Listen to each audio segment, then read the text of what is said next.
Agora, para compor a nossa última mesa do seminário, melhor, já e fazer o lançamento aqui do nosso caderno. Eu quero chamar aqui o João Sixu, que é economista, professor da Universidade Federal do Rio de Janeiro, que é a pessoa que coordenou esse projeto aqui para a gente. E, aliás, nós já saímos daqui com algumas tarefas, viu? O Márcio Postman já deu uma tarefa que é ter continuidade né, nessa ação, não só esse debate, que é muito rico, que está todo mundo elogiando, né, o nível, as informações trazidas aqui pelos debatedores. Queria, desde já agradecer a todos que participaram das mesas anteriores, né? E as pessoas já querem saber, e aí, como é que nós vamos dar seguimento a esse debate tão rico que a gente fez aqui? Como é que a gente faz acontecer essa reforma tributária que o Brasil precisa, né? Bom, então, também queria chamar aqui Pedro Onofre Fernandes, que é diretor de estudos técnicos do Sindicato Nacional dos Auditores Fiscais da Receita Federal do Brasil, Sindifisco. Sindifisco que a gente já estava falando aqui para o Pedro, na parte da manhã, a gente usa muito dos estudos que o Sindifisco faz e nos ajuda bastante. Eu acho que o movimento sindical como um todo tem essa referência em vocês, nos estudos que vocês fazem, então nos ajuda bastante. A gente já usou, né? Já fez debate com a participação de vocês também. Então, muito obrigada aí, em nome de todo o movimento sindical, e dizer que é super importante, né, esses estudos que vocês fazem. E a gente tem chamar aqui para, né, como debatedor também nessa mesa, Dão Real Pereira dos Santos, que é auditor fiscal, que é do Instituto Justiça Fiscal.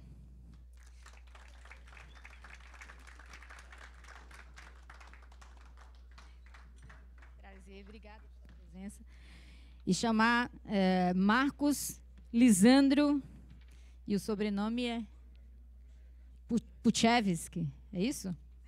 Delegado sindical do Sindicato Nacional dos Procuradores da Fazenda Nacional, Simprofaz. Agradecer a presença aqui no... Podemos sentar?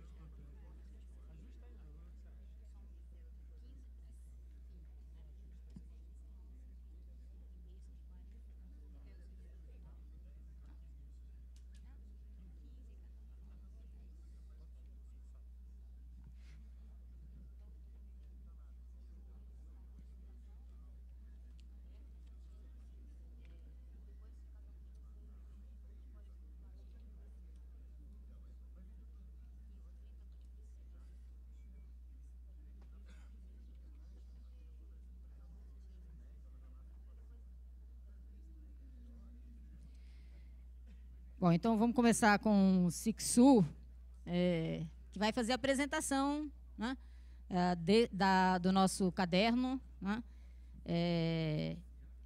e quem... Vê se esse microfone está bom. E depois a gente passa para os debatedores. Bom, boa tarde a todos e a todas. Eu queria agradecer o convite por estar aqui nesse seminário do Sindicato dos Bancários e agradecer também ao sindicato que nós temos conseguido dar continuidade, ou início e continuidade, a esse projeto, que é o projeto de discutirmos uma reforma tributária para o Brasil. Faz parte desse projeto, então, esse nosso seminário e também o lançamento desse caderno ou cartilha. Eu penso que é muito necessário que nós tenhamos instrumentos para discutir essa questão que é tão complexa com a sociedade. Ela é tão complexa que essas manifestações de 2013, eu acabei participando de uma, só para entender o que estava acontecendo ali, resolvi ir no Rio de Janeiro, uma que teve na Presidente Vargas, que foi a maior de todas. Fui caminhar pelaquela manifestação, olhar aqueles cartazes. E aí eu vi 2 cartazes que diziam o seguinte: pelo fim dos impostos. Eu percebi que, de fato, a sociedade não tem ideia do que é o sistema tributário. Alguém andar com um cartaz pedindo o fim dos impostos está pedindo o fim de tudo, porque não teríamos rua, não teríamos iluminação, não teríamos varrição, não teríamos absolutamente nada. Segurança pública, eu estou falando das atividades mínimas do Estado, eu não estou falando nem de saúde, educação, previdência social, estou falando do básico, estou falando de questões como iluminação e ruas. Então, eu penso que a gente precisa ter instrumentos. E eu ouço muita gente dizer o seguinte também: olha, com esse Congresso que nós temos aí, nós não vamos conseguir fazer uma reforma tributária. Mas eu diria que nós temos uma questão muito anterior a essa, que é, com o nível de consciência que a sociedade tem sobre o nosso sistema tributário, nós não vamos conseguir levar nenhuma proposta ao Congresso. É muito antes, a nossa discussão é muito anterior à discussão se nós vamos passar propostas ou não no Congresso. A nossa questão é que propostas levar, que parcela da sociedade que nós vamos mobilizar. A sociedade, já foi dito aqui, desconhece que paga impostos. A sociedade desconhece quais são os impostos que existem e, muito mais ainda, desconhece as injustiças desse sistema tributário e suas distorções. Então, eu penso que, de fato, o que nós precisamos fazer, o nosso primeiro movimento é um movimento de discussão dentro dos movimentos sociais, dentro da sociedade organizada, e que nós possamos avançar para dentro da sociedade com essa discussão. E o nível de informação que a sociedade tem hoje é simplesmente a seguinte: a carga tributária é alta e o governo não retorna, em termos de serviços e qualidade, aquilo que eu pago. É o máximo que tem de informação. Quando não tem, muito menos do que isso, como nesses cartazes que eu mencionei, que pediam o fim dos impostos. Esses pensam algo, diria, muito mais rudimentar do que essa explicação que é passada corriqueiramente, todos os dias, pela mídia.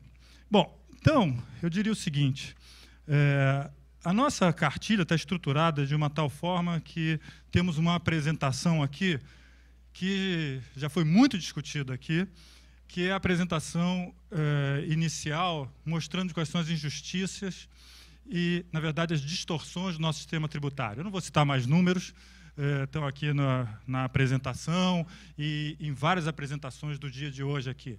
Na verdade, quem paga imposto no Brasil é trabalhador e pobre. Quem, na verdade, paga muito pouco imposto no Brasil ou não paga imposto são as grandes empresas, os milionários e até os bilionários brasileiros. Mas nós precisamos transformar essa discussão em algo bastante concreto.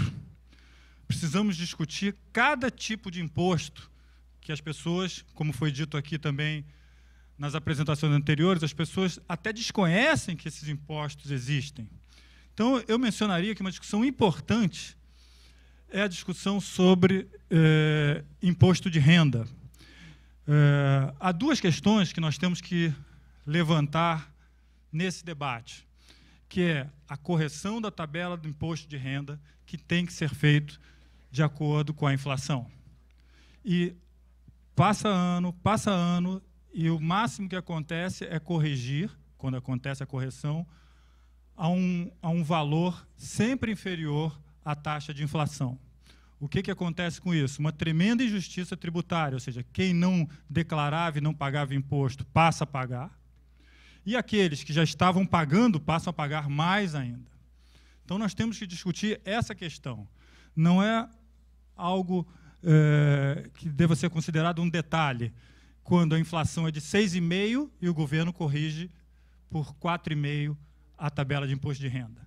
Isso representa empurrar, eu diria, muita gente para dentro da base de contribuição do imposto de renda e quem está lá dentro a pagar mais imposto ou até, às vezes, perder o ganho salarial que teve na sua luta sindical.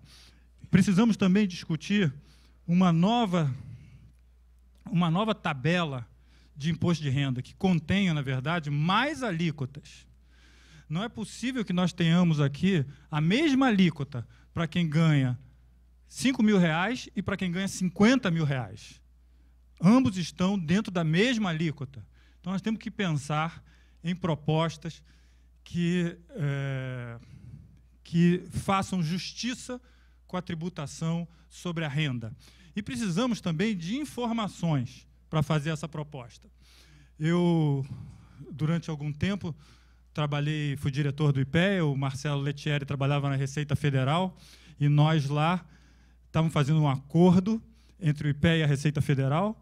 A secretária da Receita Federal era a Lina, e nós íamos ter a base de imposto de renda sem CNPJ e sem CPF, mas íamos ter a base. O que nos interessava eram as informações.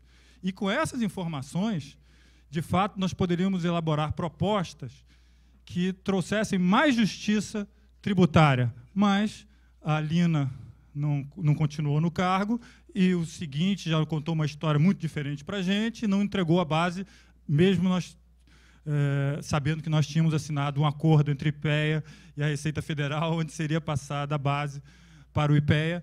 Mas, na verdade, os pesquisadores brasileiros, as universidades, precisam ter esta base.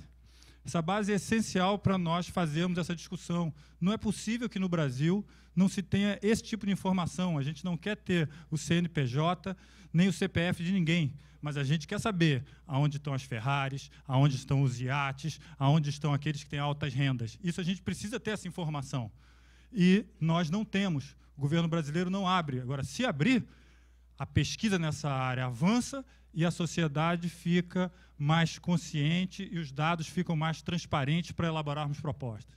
Então, eu penso que é também uma questão muito importante da discussão sobre imposto de renda, esta base de dados que precisa ser transparente, precisa ser entregue para as universidades, para os centros de pesquisa e para os movimentos sociais.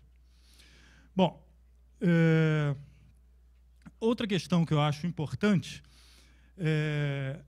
nós discutirmos, que foi levantado muito aqui, é essa isenção de impostos sobre o lucro, aquele lucro que o empresário usa da mesma forma que o trabalhador usa o seu salário. O trabalhador retira o seu salário da fábrica. O empresário também retira o lucro da fábrica, mas o trabalhador paga imposto de renda sobre esta renda. Agora, a outra renda, que é chamada de lucro, está totalmente isenta. E para nós termos uma ideia, isso vale para o empresário brasileiro, residente no Brasil, ou para multinacionais. Multinacionais, nos últimos 2 anos, remeteram para o exterior mais de 50 bilhões de dólares, sem pagar nenhum imposto, favorecidos por essa regra de isenção. Isto é absolutamente um absurdo, porque isso é um incentivo ao não investimento aqui no Brasil. Ou seja, as multinacionais remetem seus lucros e distribuem lucros para fora do Brasil e não transformam isso aqui em investimento, em geração de emprego, em geração de renda. Então, isso é extremamente importante que nós façamos esta discussão também. Um outro ponto importante aqui da cartilha é esse IPVA. IPVA, sobre carro aqui, quem tem carro popular, quem tem carro, paga IPVA todos os anos. E houve essa discussão já aqui no Brasil, e foi parar no STF, se iates, se jatinhos, se helicópteros pagariam ou não IPVA. E, por relatoria do nosso ministro Gilmar Mendes, foi considerado, então, que eram veículos de outra natureza, que esses estariam isentos. Esses estariam isentos, esses não teriam roda. Se não tem roda, então não passa em cima de estrada, em cima de ruas, então esses estariam isentos.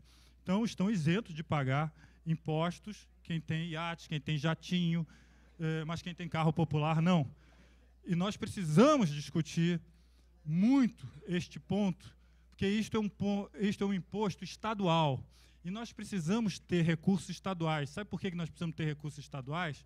Porque nós temos que reduzir muito o ICMS, que é um imposto extremamente injusto, que é um imposto sobre o consumo. E aí muita gente diz, nós não podemos reduzir o ICMS, porque senão nós vamos quebrar os estados. Não. É verdade que basta reduzir o ICMS, fazendo só isso, vamos quebrar os estados. Só que nós temos que fazer mais do que isso. Nós temos que cobrar imposto sobre helicóptero, o imposto sobre o jatinho, o imposto sobre o iate, etc., etc.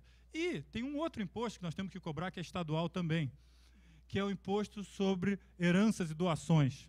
Aqui no Brasil, nós pagamos, em média, 4% de imposto sobre heranças e doações. Ora, basta olhar outros países, eu não estou falando aqui de nenhum país socialista, não estou falando de Cuba, não estou falando do Vietnã, estou falando de Inglaterra, estou falando de França, estou falando de Japão, onde o imposto sobre herança, a alíquota mais alta, ultrapassa 50%, dependendo do tamanho da herança. Aqui, enquanto nós pagamos 4%, lá eles pagam mais de 50%.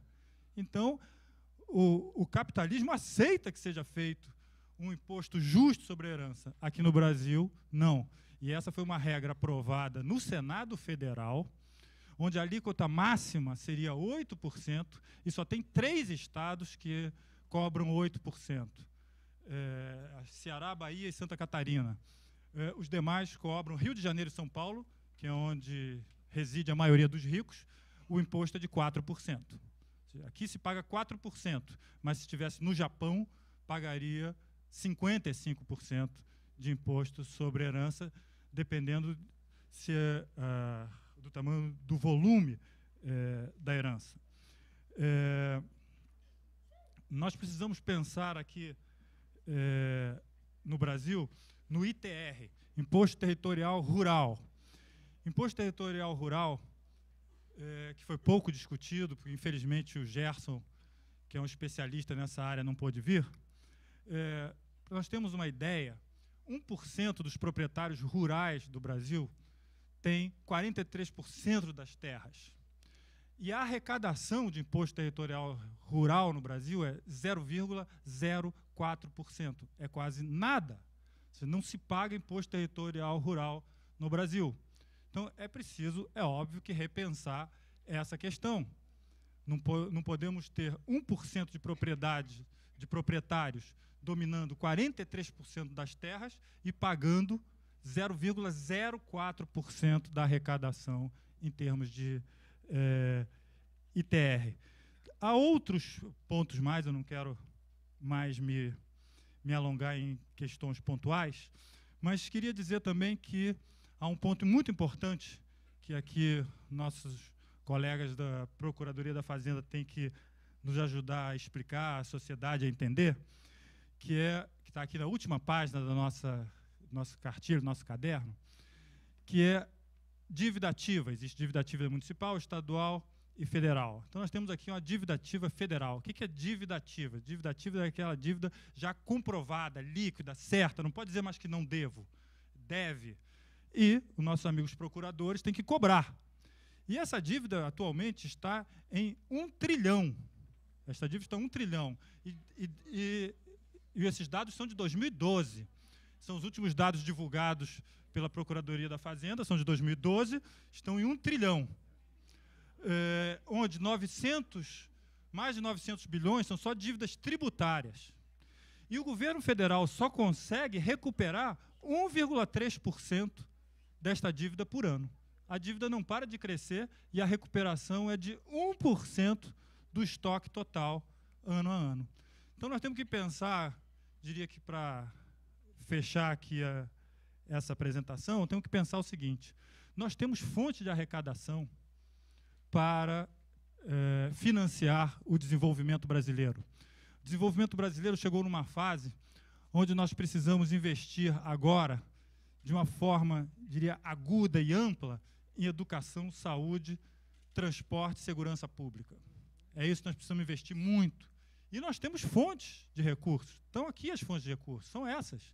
É discutir com a sociedade, é ter vontade política, é ter coragem, é realizar. Se nós fizermos isso, nós temos recursos para financiar o crescimento. O Brasil tem que pensar agora em crescer e se desenvolver. O Brasil, infelizmente, nós estamos com uma pauta de olhar para o passado. Nós estamos fazendo retrocesso, nós estamos tendo perdas de conquistas que tivemos nos últimos anos. Nós não precisamos ter perdas. Nós temos as fontes para financiar os avanços que estão aqui apontados nessa cartilha, em todo o seminário de hoje. Os resultados que nós estamos tendo esse ano, econômicos e sociais, são extremamente negativos, onde a justificativa é que existe uma crise fiscal, um problema fiscal grave. O problema fiscal se resolve com reforma tributária e com crescimento econômico. Não se resolve de outra forma. Qualquer outra tentativa que possa ser implementada é uma tentativa que vai levar ao retrocesso. Hoje saiu a taxa de desemprego do mês de maio. A taxa de desemprego do mês de maio de 2014, de 2015, desculpa, ela é 37% superior à taxa de desemprego de maio de 2014. Nós tivemos uma taxa em 2014 de 4,9%, a de hoje foi 6,7%. O desemprego cresce todos os meses e sempre é maior do que o mesmo mês do ano passado. Então, o caminho do corte dos gastos públicos, o caminho de retirada de direitos sociais, previdenciários e trabalhistas, vai levar, na verdade, ao retrocesso, à paralisação do projeto de desenvolvimento que nós precisamos dar continuidade. O processo de desenvolvimento que nós implementamos recentemente, nos últimos anos, ele tem fontes de financiamento. E quero concluir dizendo que as fontes de financiamento são a justiça tributária e o crescimento econômico. É isso. Muito obrigado.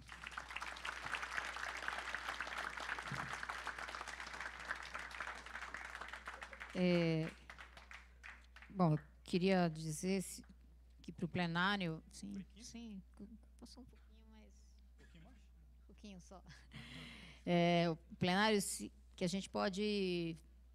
acho que a gente aceita aqui umas 3, 4 perguntas, então, por escrito, quem já tiver pergunta e quiser trazer aqui para a mesa.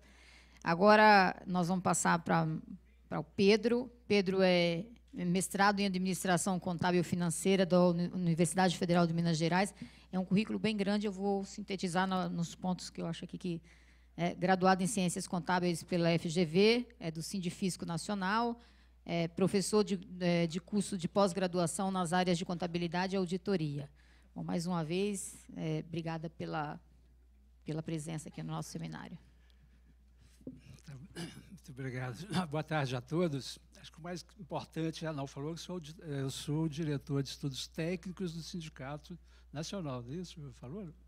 Mas exatamente porque nós estamos trabalhando, né, exatamente com esses assuntos relacionados à tributação, né, que é a nossa área de atuação. Nós temos esse compromisso, essa obrigação social. Mas quero, em primeiro lugar, cumprimentar aos colegas da mesa, agradecer à presidente Juvândia e ao professor João Sixu pelo convite. Nós, o Sindifisco Nacional dos Auditores Fiscais da Receita Federal do Brasil, se sente muito honrado em poder estar participando dessa discussão, que nós achamos que ela é sempre muito pertinente e estará sempre na ordem do dia, uma vez que o governo necessita dos recursos para financiar suas atividades e não há outra forma, né, de obter esses recursos a não ser a partir aí da tributação. Como já foi dito aqui, esse ônus, né, nos é imposto de uma forma, né, coercitiva, e o que nós temos como sociedade organizada é exatamente buscar uma justiça fiscal e social no cumprimento dessa nossa obrigação. Muito já foi falado aqui hoje, de suma importância para uma futura reforma tributária. E na cartilha, o professor João Sixu conseguiu, já antecipadamente, não é? Nos demonstrar aqui os principais pontos de uma forma muito didática, muito coloquial e acessível.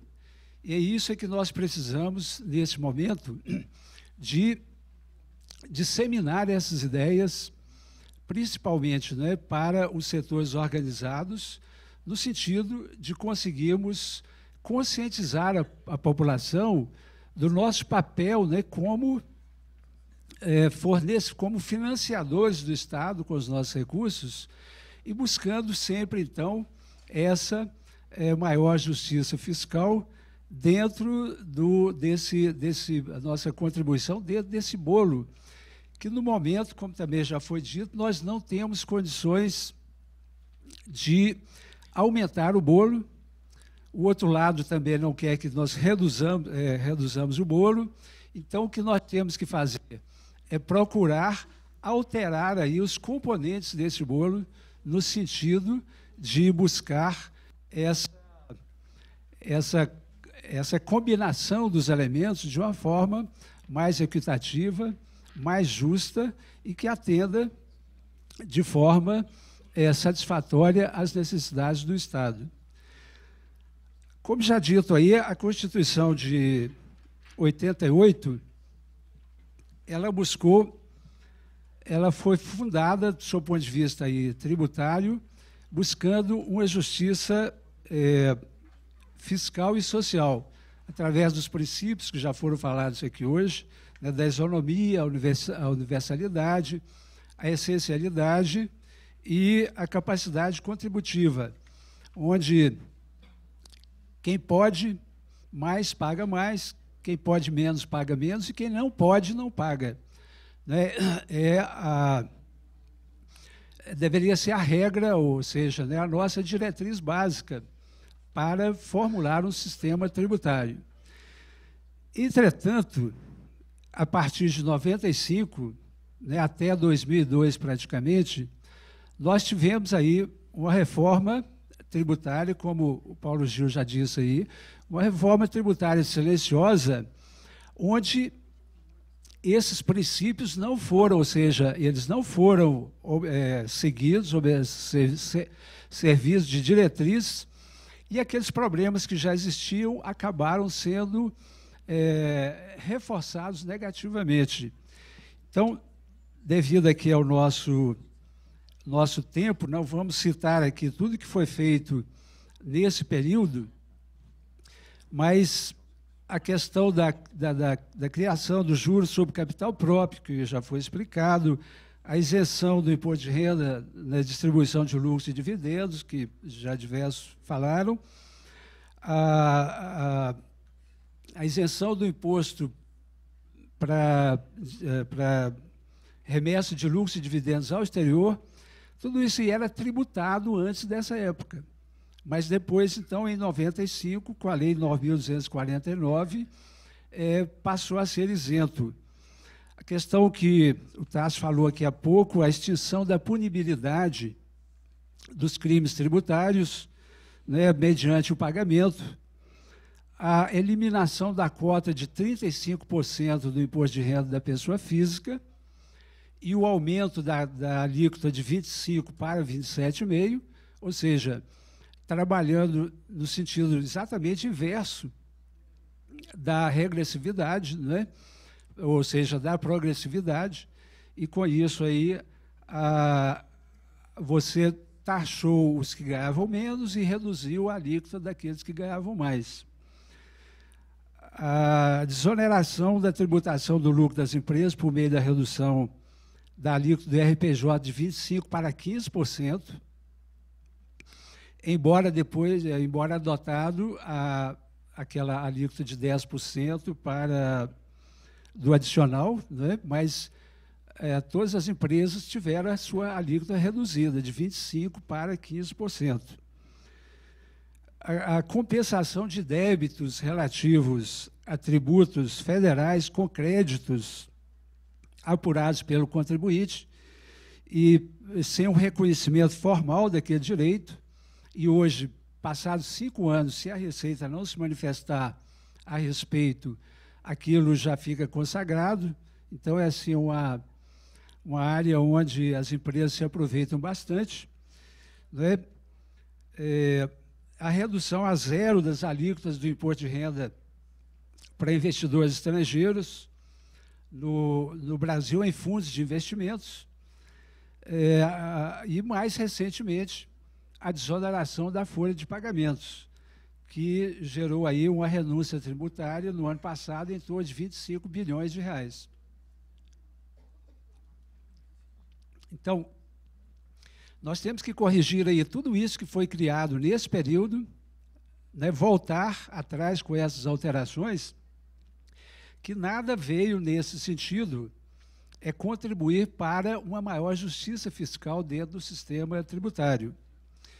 E temos aí algumas outras sugestões no sentido de buscar exatamente essa melhor distribuição aí dessa participação de cada cidadão na contribuição aí do financiamento do Estado. Dentre essas, né, que o professor Sixu cita aqui na sua cartilha, nós temos chamar a atenção aqui em relação à pessoa física, então nós trabalhamos pela correção da tabela progressiva do imposto de renda, que hoje já está com a defasagem de 64%, de 96 até 2014. Mas, além disso, nós temos que ter a correção aí também dos rendimentos de aposentadoria e pensões para aqueles que são maiores de 65 anos, que também está, não é previsto dentro da isenção. A correção da dedução anual com a educação, em que hoje nós podemos deduzir 3.375 da base de cálculo por ano para despesa, não é, de educação com cada dependente ou conosco mesmo. Isso aí, considerando 27,5%, equivale a R$ 928, R$ 928 por ano. E estudos do MEC demonstram que cada aluno da escola pública tem um custo em torno de R$ 5.800 por ano.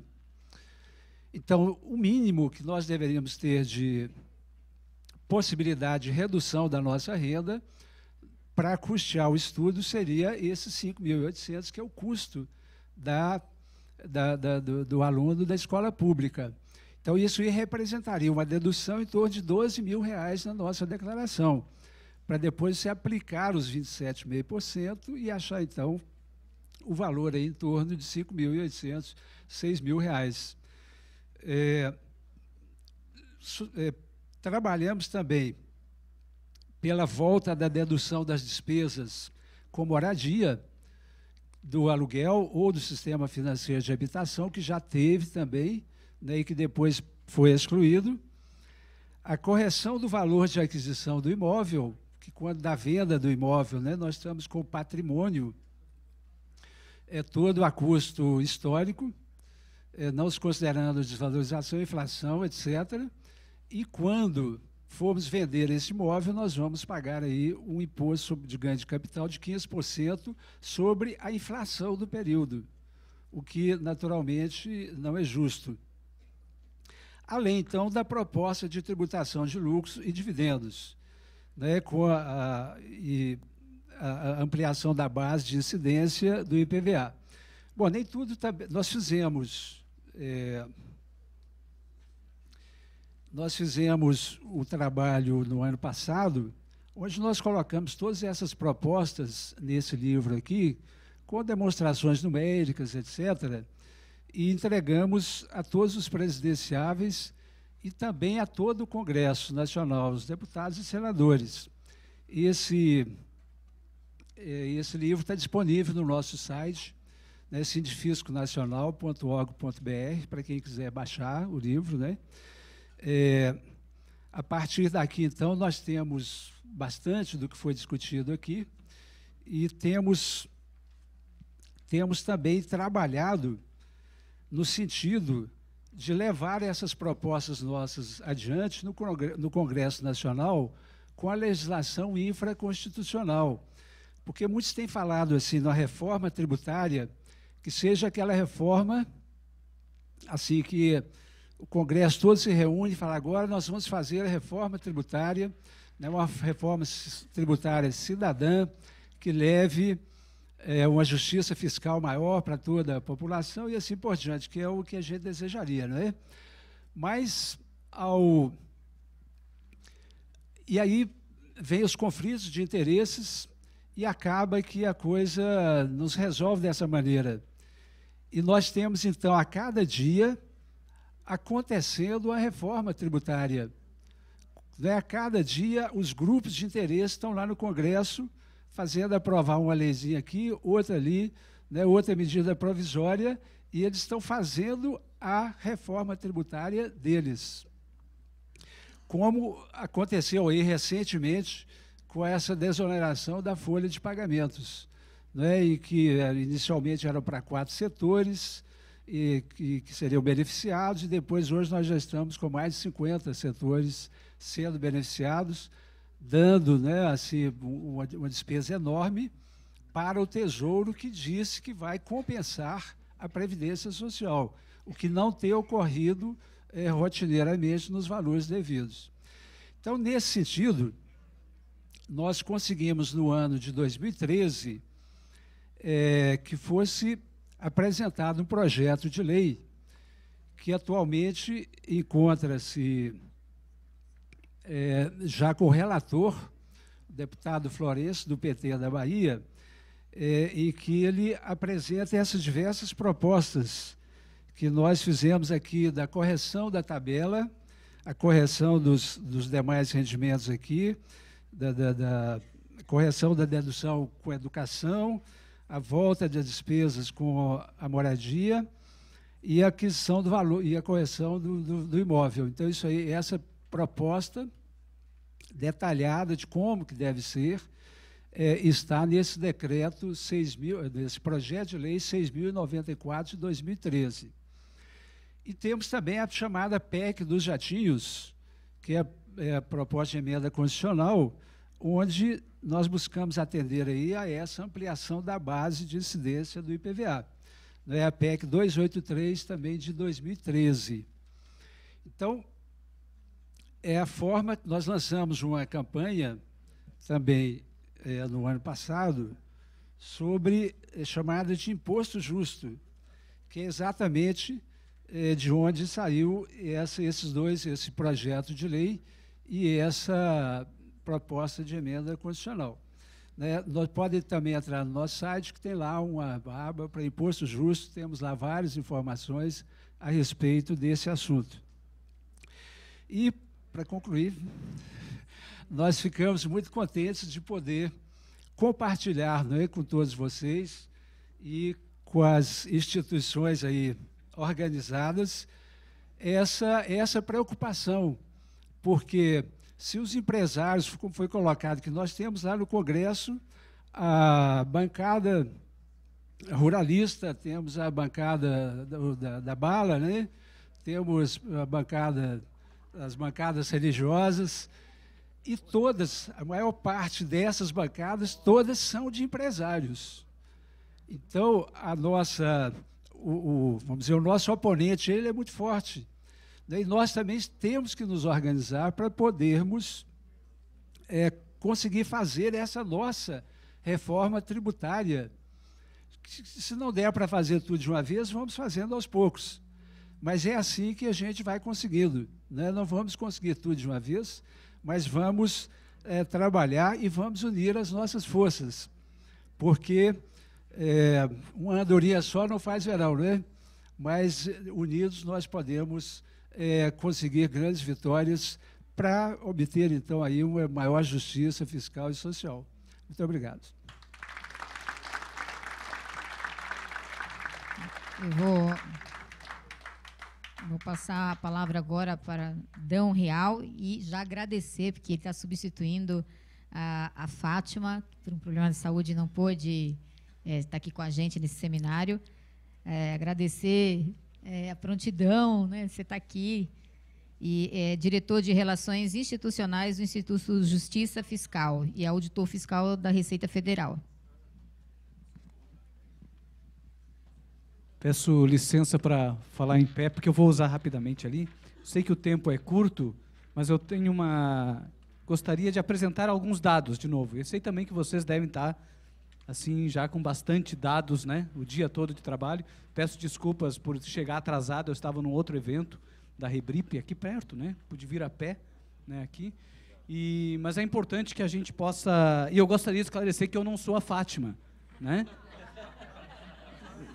Está aí no programa que era a Fátima que estaria aqui, né? Não sou a Fátima. Bom, vou tentar abordar algo que talvez vocês não tenham trabalhado, ou talvez tenham trabalhado, mas eu vou tentar abordar de uma forma que talvez seja diferente daquilo que vocês já viram hoje, durante o dia, que são os mecanismos estruturais da injustiça fiscal. Ou seja, aquilo que a gente identifica como sendo a causa da onde que sai esta dificuldade de construir um sistema mais justo, né? Tentando identificar, tentando fazer uma construção a partir deste cenário globalizado que a gente vive e que parece que é uma situação inexorável, parece que a gente não consegue viver sem isto, né? Parece que é uma coisa que foi colocada que a gente só desenvolve o país se for dentro desse modelo. A primeira coisa que eu gostaria de dizer é que a carga tributária brasileira é muito baixa. Vocês podem estranhar, porque ninguém escuta isso. Todo mundo escuta dizer que a carga tributária é muito alta, mas ela é muito baixa sobre patrimônio, sobre riqueza e sobre renda, por incrível que pareça. É muito baixa sobre renda. E ela é muito alta, sim, sobre o consumo. Este é o problema. Este é o problema. Tem o parágrafo 1º da Constituição, do artigo 1º da Constituição, que diz: todo poder emana do povo, né? E será exercido em nome do povo por representação ou de forma direta. Todo poder emana do povo. Aonde que a gente verifica se isso é verdade? No sistema tributário. É lá que a gente identifica se o poder emana do povo efetivamente ou não. E, de fato, quando a gente vê o sistema tributário, que é pesado sobre as baixas rendas e muito leve sobre a riqueza, a gente verifica claramente que o poder não emana do povo. O poder emana do capital. E fica muito evidente quando a gente analisa o financiamento privado das campanhas. O financiamento privado das campanhas, tanto em 2010 quanto em 2014, cresceu em 2014, ele representa 80% de tudo que se gastou em campanha eleitoral. 60% deste valor foi consumido por quem se elegeu. E quem foi que se elegeu? Menos de 10% dos candidatos. Ou seja, o poder econômico é determinante na escolha de quem vai ser eleito. Primeira questão, quem escolhe quem vai ser eleito é quem financia, não é quem vota. Então, a gente entende o porquê que o sistema tributário é como é. Porque quem financia é que determina esta regra, determina a regra do jogo. Mas tem um dos mecanismos estruturais da injustiça fiscal que se chama globalização econômica, que ele é, praticamente, globalização e evasão são dois lados de uma mesma moeda. Eles acabam funcionando como sendo complementares, né? E a dificuldade que a gente tem é de vencer esses problemas estruturais, e esses problemas estruturais acabam, de alguma forma, mitigando, reduzindo ou praticamente acabando com a soberania tributária que tem os estados, ou que tem as democracias, que tem as sociedades. Elas não têm mais soberania de decidir fazer um sistema mais justo, enquanto elas não conseguirem desarmar estas armadilhas que são colocadas internacionalmente para a gente, que a gente fica à mercê e refém delas. Bom, o Instituto Justiça Fiscal, do qual eu faço parte, né, é uma associação civil que luta pelo aperfeiçoamento do sistema fiscal. Sistema fiscal visto aqui como uma perna arrecadação, outra perna gasto público, né? O aperfeiçoamento do sistema fiscal, no nosso ponto de vista, é a transformação do sistema fiscal em instrumento de redução das desigualdades. O sistema fiscal tem que estar a serviço da redução das desigualdades, né? Ou seja, ele tem que promover a redução das desigualdades na arrecadação e também na distribuição dos recursos públicos. E o Instituto de Justiça Fiscal, ele trabalha em vários pontos, vários projetos. Um dos projetos que a gente está trabalhando é o projeto Pontos Específicos de Justiça Fiscal, e nesse aí a gente tenta identificar e tenta levar esse debate com as organizações sociais, para que as organizações sociais de base, de trabalhadores, campesinos, movimentos urbanos, né, para que as pessoas se apropriem do tema e definam para eles o que é um sistema tributário, um sistema fiscal mais justo. Quais são os pontos de reforma legislativa que precisam ser construídos? Né, que venham de lá, que venha da base da sociedade essa construção, ou seja, que seja do exercício do poder que deve emanar do povo a construção, né? E para isso a gente precisa traduzir o tema, traduzir o assunto. O assunto é um assunto colocado normalmente com uma rigidez de discurso tal que exclui as pessoas do discurso. O discurso não pode ser rígido, o discurso é popular. O problema da distribuição da carga tributária é um problema absolutamente político e social. Significa de quem eu vou cobrar a carga tributária e para quem eu vou destinar o recurso público. É só isso. É só isso. E o desenho do sistema tributário ele é muito simples. Ele vai, dependendo da forma como ele é configurado, ele vai onerar mais as baixas rendas ou ele vai onerar mais as altas rendas. Hoje, quem mais paga imposto é quem não paga imposto de renda. É quem está abaixo do limite de isenção. São os que mais pagam. E pagam sem enxergar, porque pagam no preço dos produtos, vocês já viram isso. Né? Mas tem um dos programas que nós temos, é Donos do Congresso, que é onde a gente tenta identificar quem são aqueles que estão por trás das decisões dos candidatos, dos deputados. Está lá um sistema fácil de manusear, que é donosdocongresso.com.br. Né? Vocês convido a todos a acessarem, né, em querendo. Bom, a questão do comércio internacional, que eu acho que é fundamental que a gente analise, que eu acho que a Clair deve ter falado um pouco de manhã, não deu ponto, não deu tempo, né? Mas é o seguinte, o comércio internacional, ou a intensificação do comércio internacional, tem sido vendido para os países em desenvolvimento como única alternativa para o crescimento. Esta é a máxima.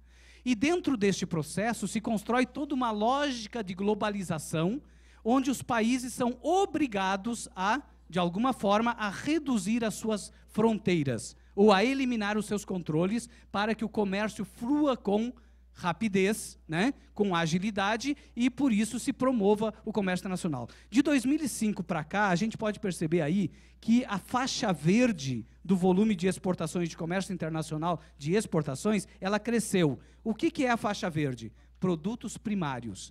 Nós aumentamos a nossa pauta de exportações exportando minério.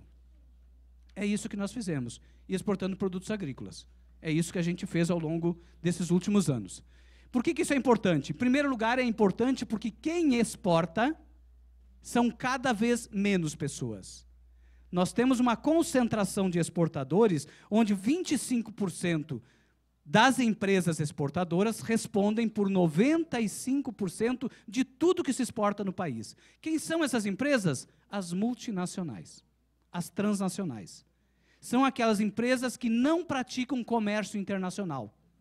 Elas praticam transferência de bens de um país para outro. Não é mais comércio, é transferência e por isso se fala preço de transferência.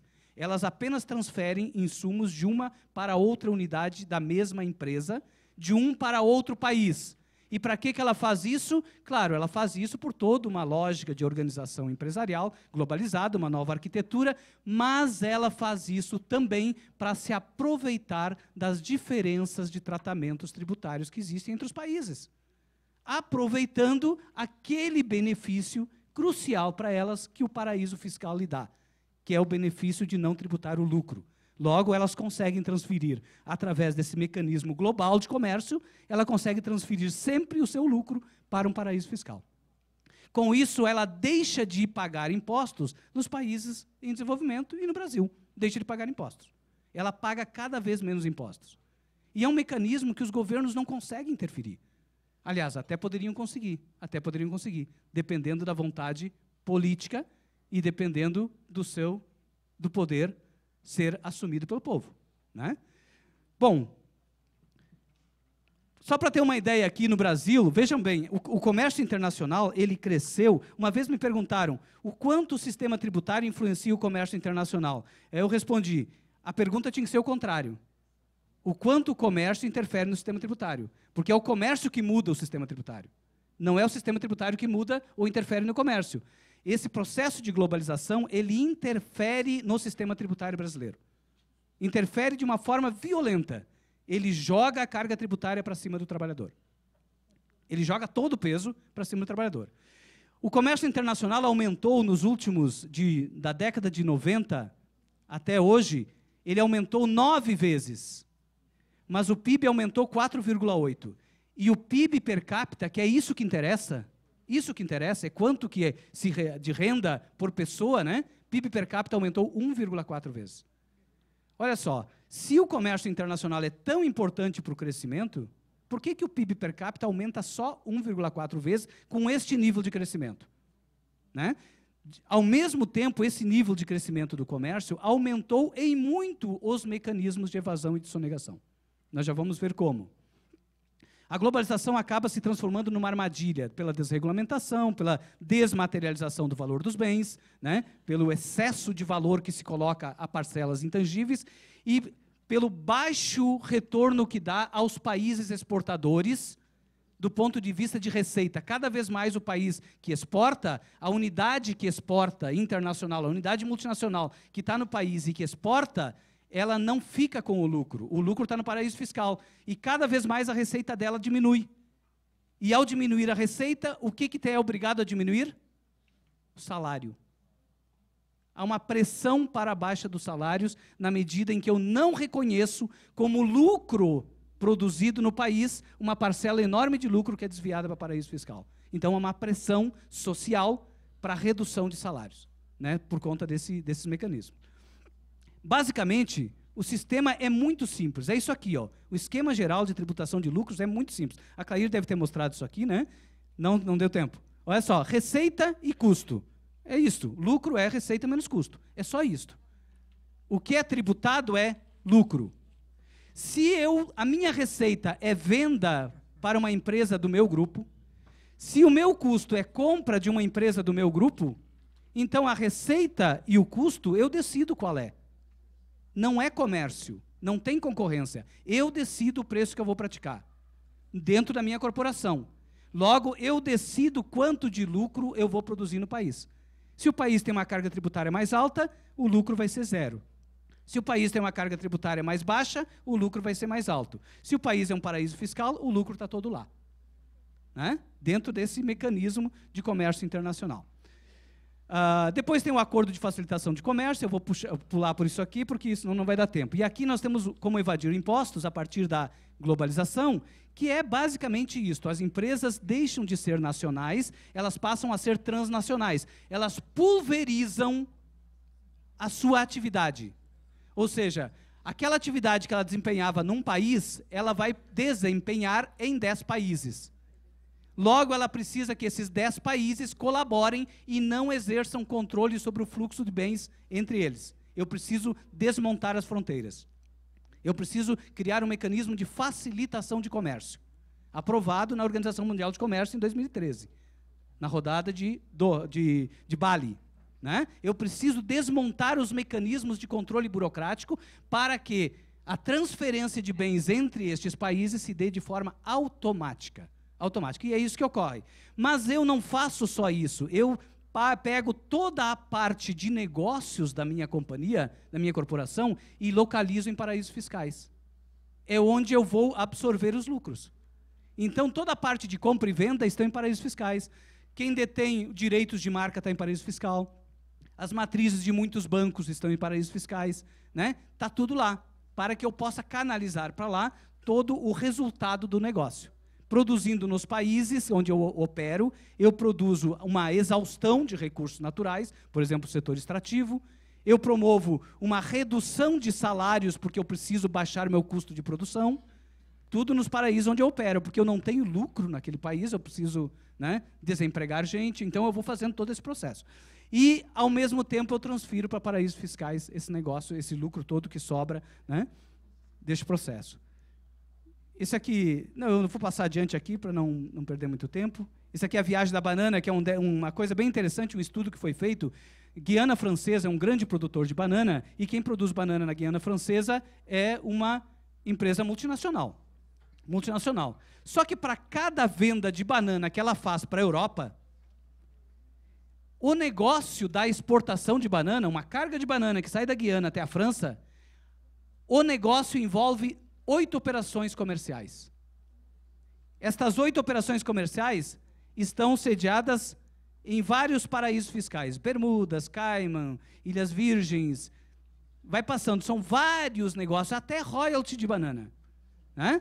Várias transações comerciais, até que chegue, a banana vai direto, o documento vai passando, né? O maior vendedor de banana para a Europa é Ilhas Virgens, que não planta banana, porque a banana sai da América do Sul.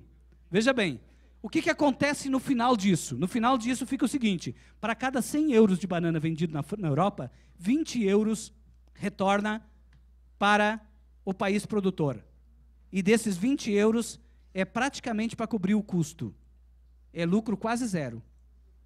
Lucro quase zero. Não paga imposto aqui, salários cada vez mais baixos aqui, e todos os 80 euros ficaram depositados nas ilhas, paraísos fiscais. Esse mecanismo ocorre no Brasil também. Não é privilégio dos outros países latino-americanos. O nosso país latino-americano também sofre desse mesmo problema, que é o problema desses mecanismos de paraísos fiscais. E quando a gente fala de reforma tributária, a gente tem que pensar que existem barreiras para se alcançar uma reforma tributária. Esta é uma delas. Que temos que assumir esta bandeira de lutar contra esse tipo de mecanismo. Porque enquanto a gente não vencer isto, nós não recuperamos a soberania tributária para mudar o sistema tributário. Né? Esse a armadilha está aí. Avançando rápido também, aí nós fizemos um pequeno estudo de evasão tributária. Eu vou fazer uma rápida... Terminou? Já terminou agora? Um minutinho? Um minutinho. Só para... Foi falado rapidamente aqui na mesa anterior a questão da Operação Zelotes, né? 560 bilhões é o passivo que está lá sendo discutido no CARF. O CARF, o Paulo Gilo até foi muito bondoso, ele disse que o CARF é representado pelas confederações das indústrias. Não é. Ele é representado pelos advogados tributaristas. São os escritórios que defendem sonegadores que têm assento no CARF, né? Então, o CARF é representado de um lado pelos sonegadores, de outro lado pelo Estado. Esse é o CARF. 560 bilhões é o passivo que está no CARF, sendo discutido. O que é esse passivo? De onde é que saiu? Esse passivo não saiu do nada. Ele saiu de um trabalho exaustivo de fiscalização, de identificação, que a Receita fez, levantou dados, fiscalizou, às vezes fiscalizações que levam mais de ano, até chegar à conclusão de que aquela empresa efetivamente sonegou. Ela fraudou, ela sonegou. Pronto. Aí o contribuinte vai ter o seu mecanismo de defesa.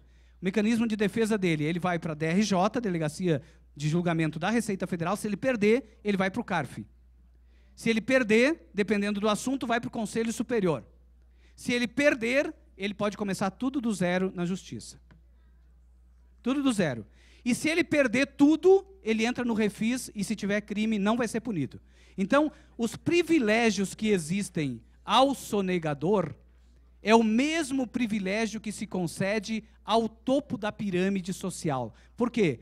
O sistema tributário nacional, ele é apenas reflexo daquilo que é o jogo de poder, da configuração de força de poder, onde o poder que deveria emanar do povo não emana do povo e emana do poder econômico, e por conta disso o sistema tributário ele é regressivo, mas não é só isso. Nós temos uma administração tributária que é moldada para, se aquele lá de cima do topo, que já é menos tributado, se ele for tributado, ele possa ter uma quantidade muito grande de recursos, né? Até que ele chegue o momento de pagar, já aconteceram vários cataclismas no país, né? Já transferiu o patrimônio. 540 bilhões é 2,5 vezes o orçamento da União para a saúde e educação em 2015. Isso é o valor que reconhecidamente está sonegado, claro, está sendo discutido. Não vamos dizer que tudo é sonegado, mas que a metade seja. Que a metade seja, né? Se a metade for pago, a gente dobraria no ano o valor de saúde e educação. Quase dobraria, né? E aí, para encerrar mesmo, só para dar uma ideia, assim, muito en passant, do efeito dessa manipulação de preços internacionais e o quanto ela é danosa para o sistema tributário nacional, olha só, aqui eu tenho na linha verde, embaixo, o preço praticado na exportação de minério de ferro, de 90 até agora. Na linha vermelha é o preço de cotação internacional. Quer dizer, o minério de ferro é vendido do Brasil para um paraíso fiscal por um valor abaixo do preço internacional. E o paraíso fiscal vende para o destino final pelo preço da cotação internacional. Essa diferença aqui é dinheiro que fica no paraíso fiscal, não é tributada no Brasil, gerando uma perda de aproximadamente 36 bilhões de dólares em fluxos internacionais por ano. Né? Então, este é o tamanho do problema. E esse problema aqui, na verdade, ele produz uma pressão sobre todo o Estado para tributar renda e consumo. Eu não posso tributar riqueza porque a riqueza tem esse mecanismo de fuga. Então, eu tributo renda e consumo. E aí, ao tributar renda e consumo, eu crio um sistema regressivo que aumenta a desigualdade. Né? Que aumenta a desigualdade, porque eu não consigo tributar. E como é que se opera isso? Pelo sequestro do sistema político pelo setor privado. Então, enquanto eu não mexer na estrutura do problema, que é a reforma política efetiva, eu não consigo sair dessa armadilha. Por mais que a gente tenha boa intenção, se esforce e queira. Tá certo? Enquanto isso, né, a gente é obrigado a conviver com esta realidade de profunda desigualdade social, onde eu tenho, de um lado, os que têm milhões, né? Aqui, os que têm milhões, e aqui os milhões que não têm nada. É a realidade, infelizmente, que a gente é obrigado a conviver. Obrigado.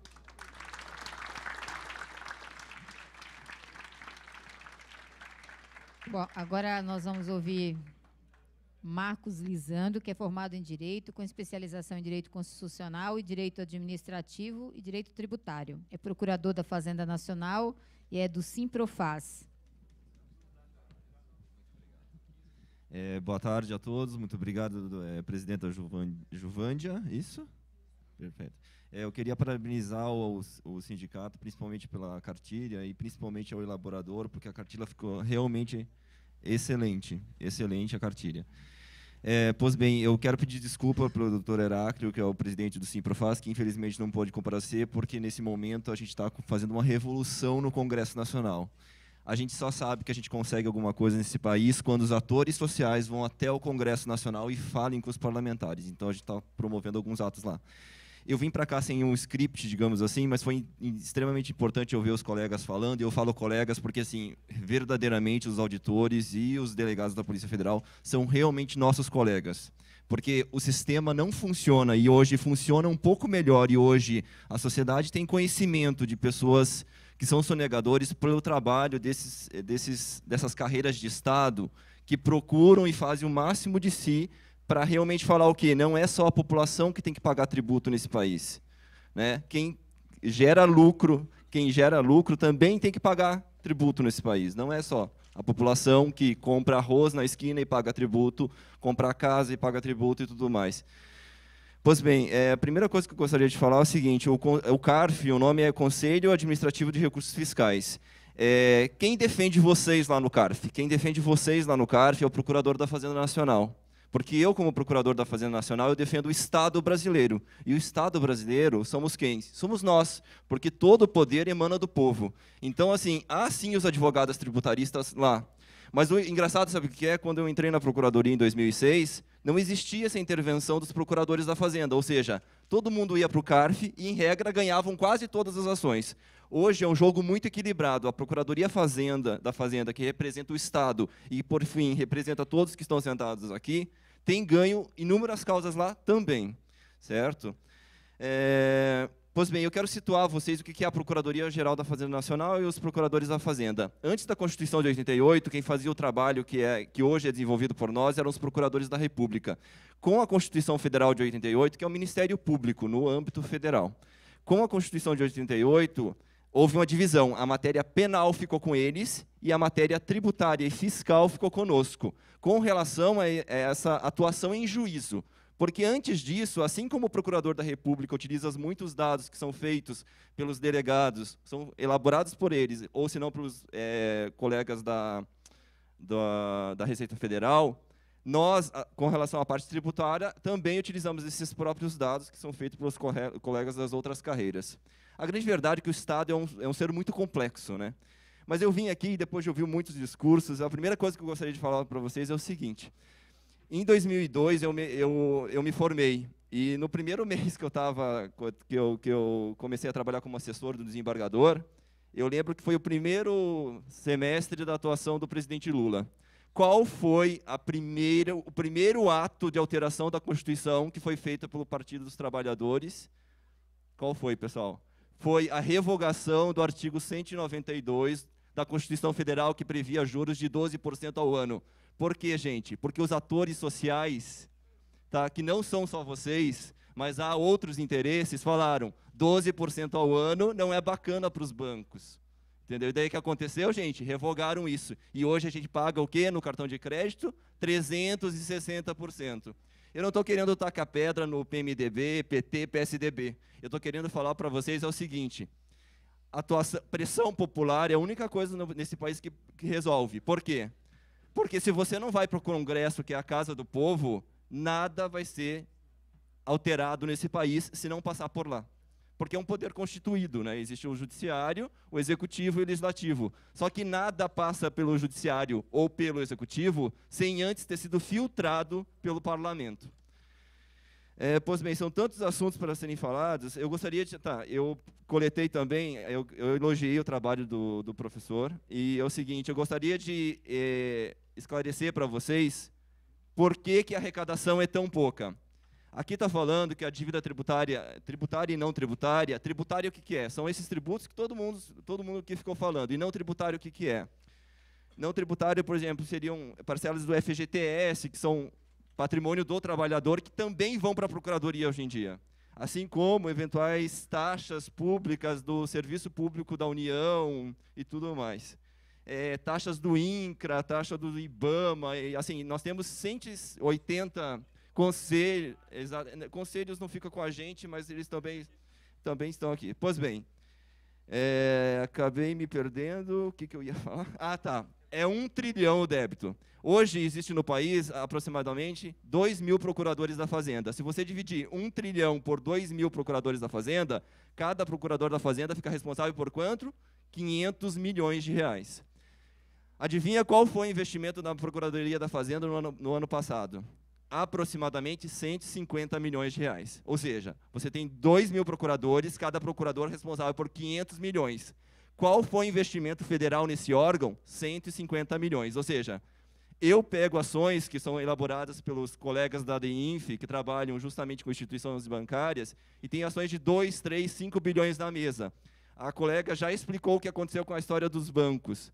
O direito é um ser complexo, sabe? Então, assim, eu partilhava da mesma indignação da colega, e tanto é que a gente comprou a tese, levou para o judiciário, e assim como é difícil, às vezes, para explicar para vocês o sistema tributário, às vezes é difícil explicar isso para o magistrado também.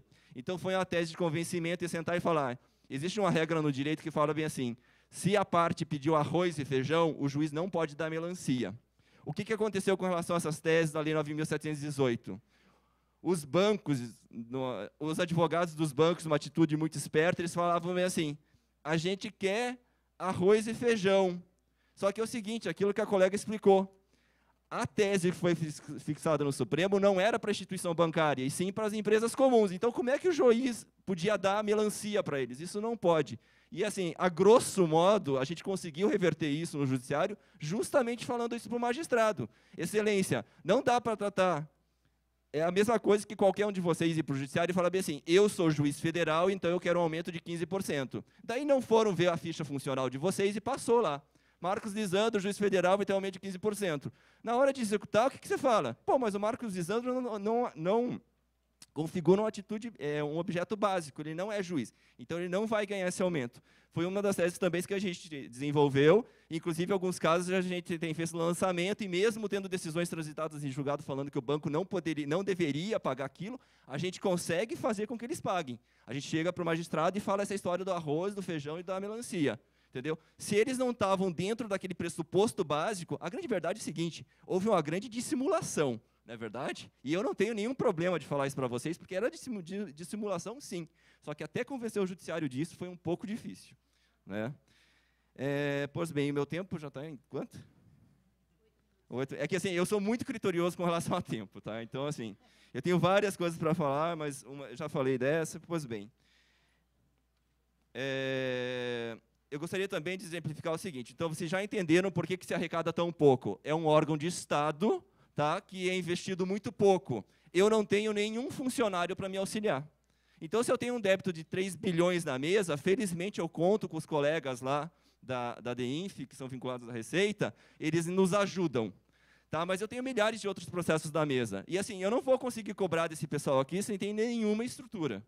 Então, é algo assim, a gente tem encontros com o ministro Levi, né? O pessoal da Receita também tem. Ou seja, é difícil de explicar isso para a população, às vezes. Por que é tão alto? Porque Marcos Lisandro não consegue fazer milagre. O meu dia não tem 50 horas. Né?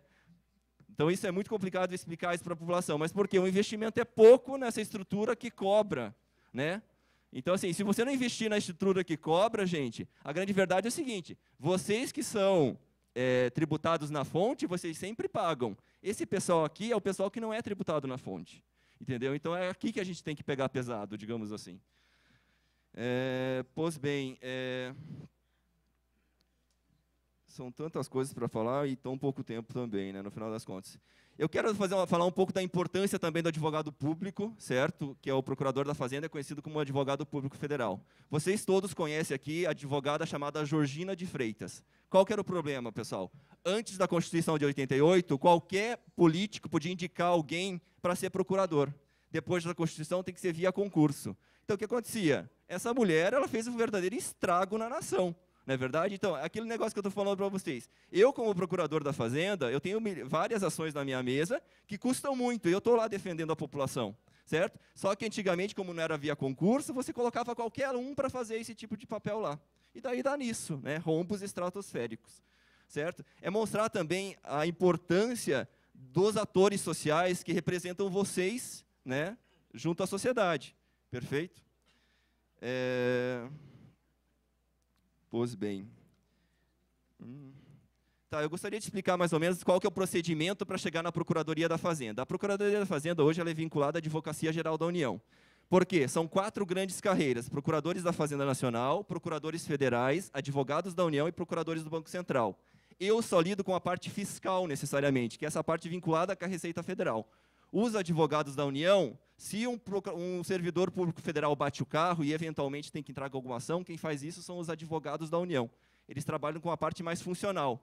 Por exemplo, se os auditores da Receita Federal falam que determinada lei previu um aumento, eles querem esse aumento, eles entram com uma ação contra a União. Quem que vai defender a União frente aos próprios analistas ou, eventualmente, sobre os próprios auditores da Receita Federal? São esses advogados da União que vão falar, olha, esse caso se aplica ou não se aplica e tudo mais. E os procuradores federais que atuam como? Eles sempre foram vinculados às autarquias federais e também às universidades, por exemplo. As autarquias são IBAMA, INCRA, INSS e inúmeras outras.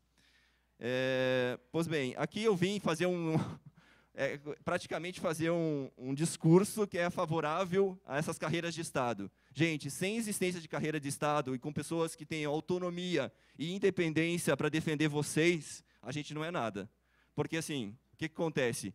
A gente precisa ter autonomia para defender aquilo que a população paga e para irmos atrás daquelas pessoas que não estão pagando e não estão fazendo a parte delas. Ah, não, autonomia, vocês vão acabar perdoando as coisas. Não é assim que funciona. Mas se você não tiver, às vezes, você é muito pressionado pela sociedade e esses atores sociais que acabam te encurralando, às vezes. Então, a autonomia para as instituições, isso é importante, porque a instituição, no final das contas, são vocês mesmos. Eu falo também com tranquilidade, quando falo isso, pelo seguinte: eu nunca estudei em escola privada. O momento que eu utilizei de escola privada, eu era bolsista, ou seja, eu venho também das classes sociais baixas e que estudaram sempre escolas públicas e fiz Direito na Universidade Federal do Paraná, que hoje, felizmente, tem um ministro de calibre chamado Fachin no Supremo Tribunal Federal. E daí como a gente vê que, às vezes, também a mídia consegue distorcer algumas realidades. O Fachin foi meu professor, entendeu?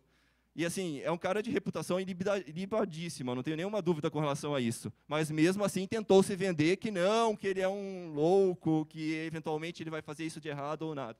Né? Ou seja, é a pessoa que está preocupada. Eu lembro que eu era primeiro anista da faculdade, fui tirar uma dúvida com ele, ele ficou 1 hora conversando comigo. Eu tinha 19 anos. Para você ver a preocupação da pessoa, que hoje é ministro do Supremo, e que atendia qualquer um, aluno ou não aluno, de uma escola pública, porque a Universidade Federal é uma escola pública também. Certo, o trabalho da Procuradoria funciona da seguinte forma: se a Receita Federal, eventualmente, não consegue cobrar do contribuinte porque o contribuinte não paga, o que acontece?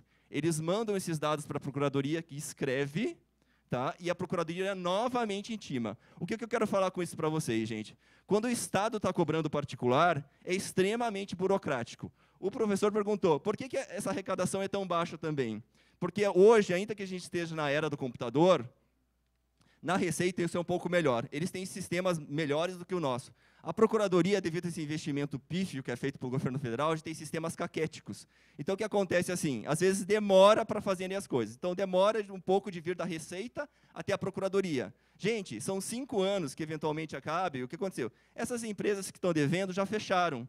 Tá? Se eu, procurador da Fazenda, depois tento cobrar via execução fiscal, vai procurar no endereço que a empresa fornecia, não existe mais a empresa.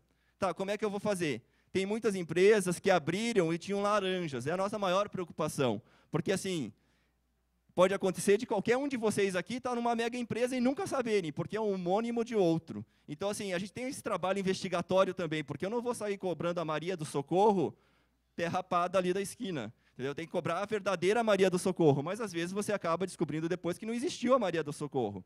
Então, assim, por que é tão baixo também isso? Porque o governo federal não investe na Procuradoria ou não investe, às vezes, em outros órgãos de Estado. Por que será? Não se sabe. São muitos atores frente ao Congresso Nacional e são muitos interesses, né, que existem lá. É claro que pressão popular funciona assim. Veja aquela história de ficha limpa, né? Aquilo lá saiu da sociedade. E a sociedade exigiu, não, para o cara ser governador, para o cara ser prefeito, para o cara ser deputado, ele tem que ter um mínimo, né, de transparência nos seus atos e não ter sido condenado. Porque, assim como eu defendo aqui que quem não paga imposto deve pagar, você também só pode ser considerado culpado depois que o Poder Judiciário falou isso. O Poder Judiciário demora muito para julgar. Gente, a gente precisa corrigir esse sistema. Certo? Eu tenho mais algum tempo ou não? Oi? Exato. Eu sei que é muito rápido, é muito difícil de falar. Infelizmente, eu não trouxe um script, mas se as pessoas tiverem alguma dúvida, eu espero ter esclarecido alguma coisa com relação à Procuradoria da Fazenda e o papel dos procuradores da Fazenda Nacional. Muito obrigado. Bom, nós estamos aqui bem extrapolado aqui no nosso tempo, até por conta do período da manhã, mas tem 2 questões aqui que são gerais, né? E tem 2 que são específicas aqui do SICSU, mas nós vamos mais nessas questões gerais que diz respeito ao nosso tema aqui da reforma tributária, que é: deveríamos ter educação tributária na grade escolar? Né? Acho que depois de um dia todo de seminário e a gente descobrindo que conhece muito pouco.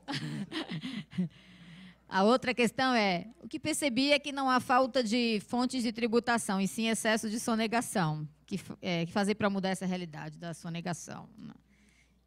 E a Adrianinha trouxe como é que se diz? Um submarinozinho aqui agora. Deixa eu ver qual é.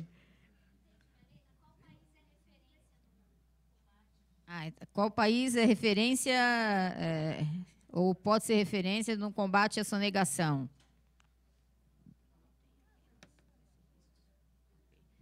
Bom, então eu passo... Sobre a educação fiscal. Bem objetivo, né? A Receita Federal tem um programa institucional, né, chamado Educação Fiscal, e ele é realizado em conjunto com os estados e municípios e visita, então, as escolas e com material, cartilhas e tudo, procurando exatamente, né, transferir para as crianças o que é o imposto, qual o sentido do imposto, para que ele serve e assim por diante. Claro que é um programa que não é assim de abrangência, quer dizer, ele é de abrangência nacional, mas não consegue atingir, não é, a toda a população que deveria. Então, nesse sentido, existem gestões até para que seja uma cadeira, né, específica, uma matéria dentro do ensino ainda do fundamental. É isso.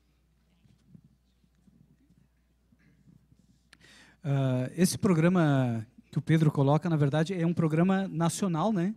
Ele envolve secretarias de Estado, secretarias de municípios, envolve escola fazendária, envolve secretarias de educação, inclusive. E algumas cidades e alguns estados também, algumas cidades têm dado um exemplo muito legal. Eu acho que a Fortaleza, né, Lettieri, estão fazendo, o Lettieri, inclusive, participou da elaboração, elaboraram material didático de educação fiscal para ensino fundamental e entrou na grade curricular, e alguns outros municípios, inclusive, fizeram material já para educação superior. Quer dizer, existe já iniciativas muito interessantes de colocar na grade curricular. E existem muitas outras iniciativas que não é de colocar na grade, mas é de colocar como disciplina transversal. Ou seja, que todas as disciplinas tratem do tema.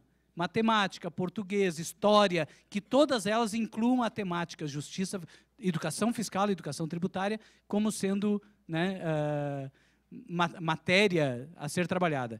E fora isso, claro, todas as muitas iniciativas que são de cada unidade da Receita Federal, das unidades de fiscalização estaduais, que trabalham também com essa temática junto às escolas e à sociedade. A outra colocação, eu posso responder a outra da falta de tributação ou excesso de sonegação, né? O problema é falta de tributação ou excesso de sonegação? São as duas. São as duas. Né? O problema da falta, do excesso de sonegação, ele está vinculado ao problema da baixa tributação da renda e do patrimônio. As coisas estão amarradas. Né? Ou seja, por isso que isso é uma questão estrutural. O elevado nível de sonegação, a grande dificuldade de cobrança dos créditos tributários, né? A inimputabilidade do crime fiscal e também a baixa carga tributária sobre renda e patrimônio, tudo isso faz parte da mesma arquitetura, que é a arquitetura do poder econômico que domina o poder político. Né? Isso tudo é a mesma coisa. Claro que, se combater toda a sonegação resolve o problema de falta de recursos, continuamos tendo um sistema tributário regressivo e continuamos tendo um sistema tributário que produz desigualdade. Mas, claro, vai produzir um pouco menos do que com a possibilidade de sonegação. Só mais um minutinho. A percepção de corrupção no mundo, né? Ela é medida anualmente, e a Finlândia é o país com a menor percepção de corrupção dentre esses 165 países pesquisados. Nós temos um trabalho, então, que fala que lá tem 143 auditores para cada 1.000 habitantes. E aqui no Brasil nós temos 5,4 auditores para cada 100 mil, para cada 100 mil habitantes. Então, essa diferença, vocês percebem, que não é bem porque eles são assim tão honestos, não. É porque existe fiscalização. E, no nosso caso aqui, você tem a certeza, né, ou quase certeza da impunidade, e se você for descoberto, você vai e paga, não é? E aí não tem crime nenhum. Então, isso aí é um incentivo para que essa percepção, não é, de corrupção ela fique cada vez mais presente na nossa vida.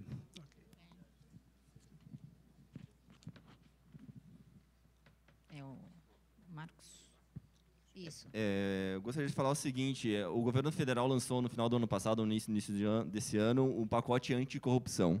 O governo federal acredita que a melhor forma de combater a corrupção seria criminalizando. Gente, Vocês acabaram de ver aqui que criminalizar não resolve muito, né? Porque sempre tem uma leizinha lá que fala que se o cara, no final das contas, né, ele vai ser o quê? Extinta a punibilidade, ou seja, ele vai ser perdoado. Para você fazer um pacote anticorrupção, você tem que fazer com que essas estruturas que cobram daqueles que sonegam, e não é prendendo, porque essas pessoas dificilmente vão presas, é dotando essas estruturas de força política também para que elas consigam cobrar de quem não está pagando no momento adequado, certo? Então, assim, a gente, como advogado público federal, nós pedimos a aprovação da PEC 82, que é o quê? Que dá um pouco de autonomia e um pouco de dinheiro para a Procuradoria e para os outros, né, outros órgãos estatais também, para o quê? Dotá-los de algum instrumento ou de instrumentos que sejam possíveis, porque não se resolve no crime. No crime as coisas não resolvem. Lá o crime prescreve porque o judiciário demora para julgar e tudo mais. A gente tem que resolver é no bolso, quando a pessoa tira a mão do bolso e paga, porque vocês aqui pagam na fonte ou pagam quando vão comprar no mercado. Muito obrigado.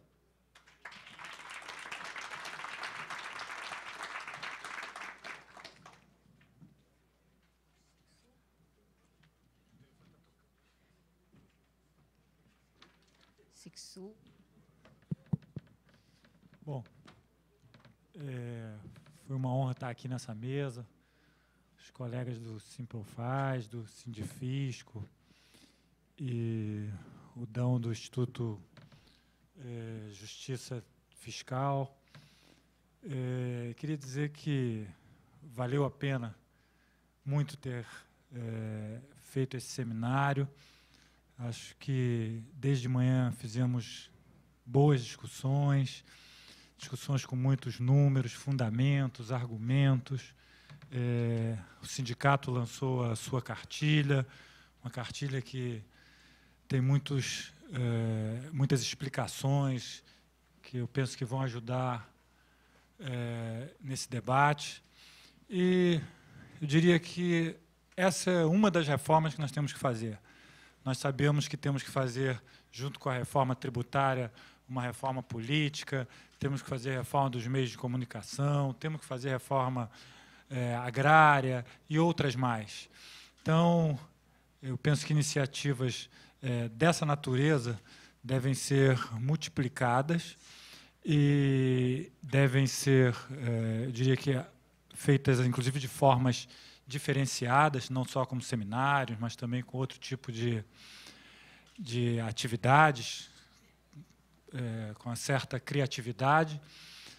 E essa é a nossa saída. Eu acho que nós estamos num momento do Brasil de grande dificuldade, mas também de reorganização e de um momento de repensar em que momento, de fato, nós estamos vivendo, de fazer um balanço dos últimos anos da situação política, econômica e social, e nós temos agora que avançar.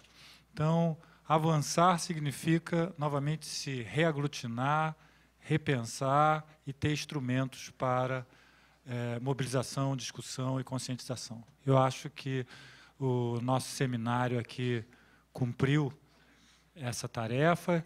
Eu acho que o sindicato está de parabéns por essa iniciativa. São essas minhas palavras finais. Muito obrigado a todos. Eu também queria agradecer aqui a presença dos debatedores, que ajudaram a esclarecer e enriquecer o nosso debate. Nós temos realmente, acho que tivemos um dia muito rico em informação, né? Formação de um público que dialoga com muita gente, né? Um público aqui que é, em geral, dirigente sindical, assistentes, assessores dos sindicatos que visitam os locais de trabalho. Então, e de vários sindicatos diferentes, com públicos diferentes, né? Tivemos bancários do Vale do Paraíba, de Guarulhos, do ABC, de Mogi, municipais, né? Químicos, aqui na nossa plateia. Então, é uma plateia que também tem esse privilégio de dialogar aí no local de trabalho com muita gente. A gente fez essa cartilha, está lançando. Nós vamos disponibilizar também e-mail eletrônico no nosso site para as pessoas fazerem download. E a gente queria não só fazer uma cartilha que tivesse essa leveza, né? Um assunto tão complexo, tão difícil, como é que você faz e fica compreensível e leve. Então, nesse sentido, parabenizar aí o trabalho do SICSU, parabenizar, agradecer também a dedicação do pessoal do DIEESE, da Kátia, do Gustavo, que ajudaram também na elaboração assim, né, dessa cartilha. O pessoal do DIEESE, né, da subseção dos bancários de São Paulo. Obrigada aí pelo esforço, por vocês, né, acompanharem todo esse trabalho, ajudarem. Parabenizar todas as secretarias que se envolveram também nesse projeto do seminário, o pessoal da Secretaria-Geral que está aqui trabalhando e trabalhou bastante para esse seminário acontecer, da SESI, né, a Raquel, que acompanhou todo esse projeto, a Ivone, o pessoal da imprensa também, né, que está aqui na nossa imprensa divulgando, né, ajudando, que divulgou antes para os bancários, falando desse projeto, né, todos, né, a Rosani, a Neiva, todos que acompanharam e fizeram acontecer aqui esse nosso seminário, ajudaram a acontecer o seminário, o pessoal da Finanças também, né, que providenciou toda essa estrutura. E convidar a todos, agradecer todos os palestrantes, né, todos os debatedores, né, que estiveram aqui durante o dia com a gente, auditores, delegados da Polícia Federal. Muito obrigada aí pela presença. Vocês ajudaram bastante a enriquecer o nosso seminário, dar conteúdo e nos preparar para esse debate. A gente tem... Esse debate faz parte de um projeto, né, que nós chamamos de discussão das reformas, que nós entendemos que é importante para aprofundar a democracia em nosso país, né? Não há democracia se não tiver uma carga tributária justa, né, progressiva, né? Não há democracia se nós não fizermos uma reforma política onde a gente não tenha mais o financiamento de campanhas feito por empresas, financiamento privado, porque, no fundo, tudo isso acaba virando financiamento público, né? Não há democracia se a gente não tiver a reforma dos meios de comunicação, a democratização dos meios de comunicação, senão a gente vai ficar com 6 famílias dizendo para o Brasil inteiro o que elas têm, né, a visão delas sobre as coisas, né? Não há democracia se a gente não fizer uma reforma agrária. Então, a gente tem o nosso próximo tema, aliás, está bem atual na conjuntura e toda hora muda, né? É um seminário sobre reforma política, que está em discussão no Congresso, e que a gente tem até medo do que vai sair de lá, né? De modelo de reforma política. Talvez não mude nada, talvez mude para pior, né? Se ficar na Constituição que é legal o financiamento de campanha feito por empresa, de fato, né, legalizar uma situação que a gente já vê hoje no Congresso. Bom, então, muito obrigada a todos que participaram aqui do nosso seminário e queria convidá-los, né, a um coquetel, né, de lançamento aqui da nossa cartilha, do nosso caderno, né, sobre reforma tributária. Obrigada a todos, um abraço.